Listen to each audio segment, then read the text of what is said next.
সেরি আমার মেসেজ দিছি। মেসেজ দেখো কি, ভাইয়া অত সুন্দর চেহারা লইয়া সেগা গায়ে বেগায় গেছেন গা, আমি কিচ্ছু করার নাই, যে যাবারে চইলা যা, সমস্যা নাই, আমি তো আছি, আপনারে সোজা করে দিব।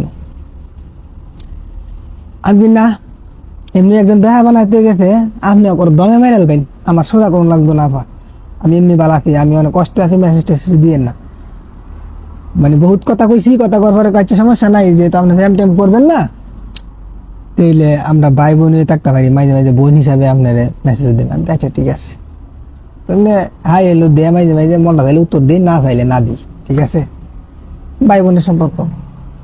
উমা একদিন পরে কি কথা কয়ে কি, গিটার ভাইয়া, সবাই আপনাকে গিটার ভাইয়া বলে ডাকে কেন? কইতাম ভাই, এটা ভাই বোনের সম্পর্ক ভাই, আপনার আজকে থেকে আমি গিটার ভাই ডাকবো। কি ভাই সেই রাইতে হুদা গিটার ভাই ডাকে, ইজ্জত নাই ভাই, ইজ্জত নাই, মনটা পাই মইলে নি কাকে দেখা প্রেমিকার সুখের গল্ল না, সেই রাইতে তারা গিটার ভাই ডাকে।